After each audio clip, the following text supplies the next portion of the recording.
Hello friends and welcome to the Gesundheit Kitchen. I am out and about today with my dear friend Dr. Ellen Steinberg.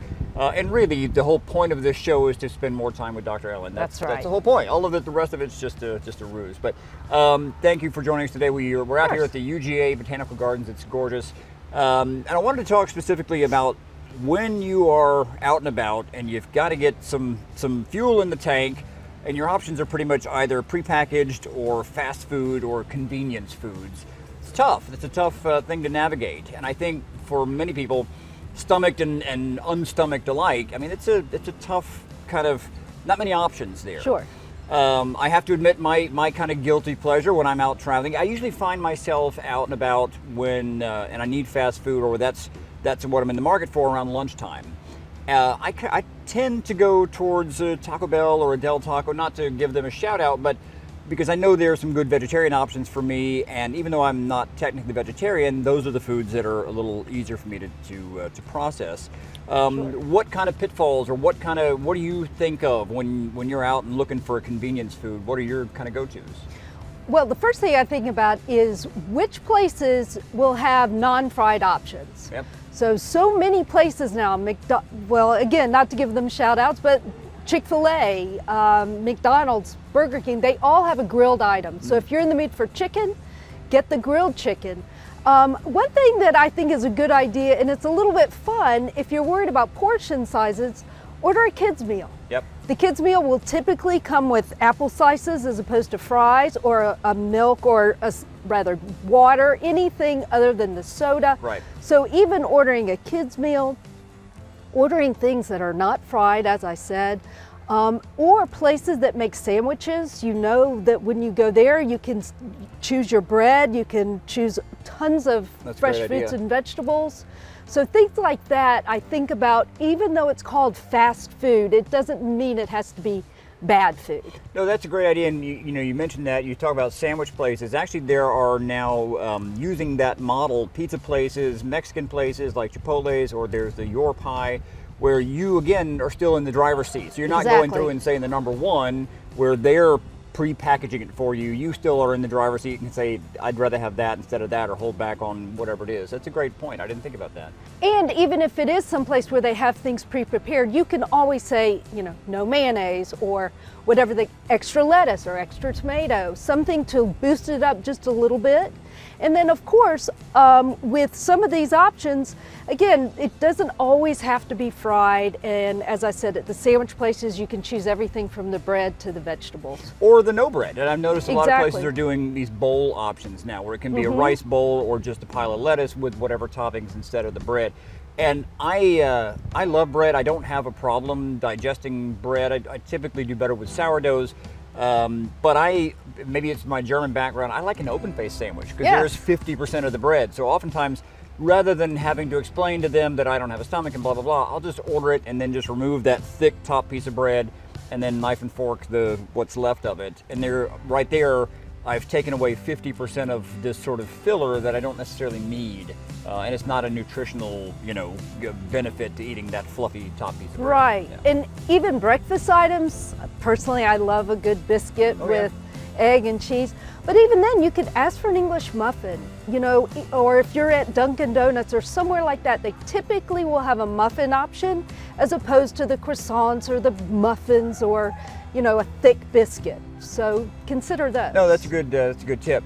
Or a wrap, like a tortilla, or whatnot. That's again less volume, because sometimes even if you personally watching the video don't have a problem with meats or breads, just the amount of storage capacity that someone with a partial or a total gastrectomy, we don't have a lot of room, so it comes down to almost like mitigating real estate there. I don't have that much room to hold that much stuff. So those kind of filler foods, like again breads or even iceberg lettuce, not a lot of nutritional value, right?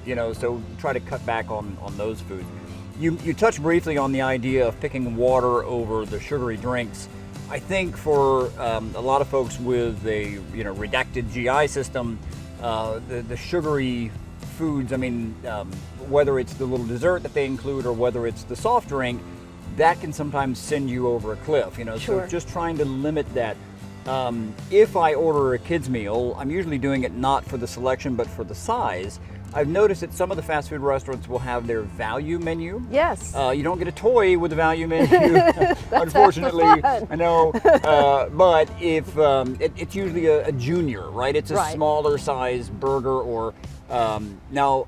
A lot of these fast food places are doing a vegetarian option now, or veggie burger. You know, it can be a plant-based patty, which could be a fake meat, or it could be a bean burger or whatnot.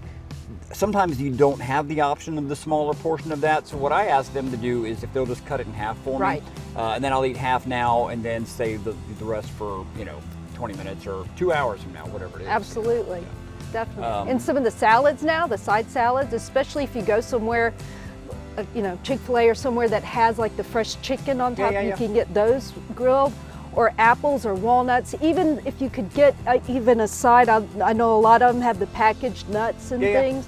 That way, if you're in the mood for a salad, but you need some protein, you could throw a little grilled chicken or nuts, things like that. That's a great idea. I mean, the most important thing is get out of the mindset of I want the number 1 or the number 5.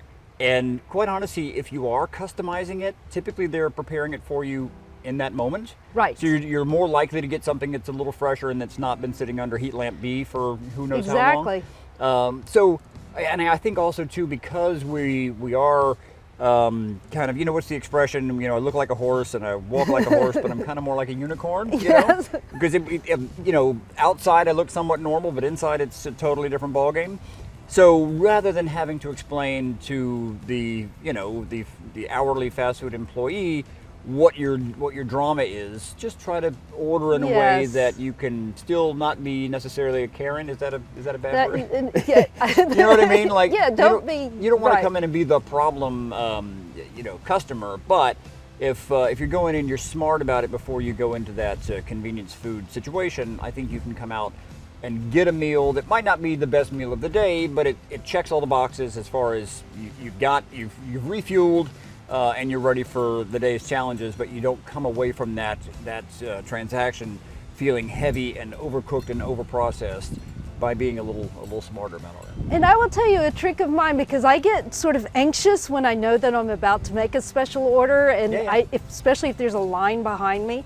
So a suggestion I have is sit in the parking lot a minute, look at the menu, see what you can kind of customize for yourself. Then when you go up there, you have confidence. You say, I want this with that, and you're not stumbling to make a good decision. And honestly, you just reminded me of another point. A lot of these places have apps now. Yes. So you can do all of that stuff sort of not unanimously, anonymously. So you can do that in the parking lot. You can save your favorite order and make that ahead of time. So you're just walking in and grabbing the bag and not having that uncomfortable situation of having to ask for all these modifications. Right.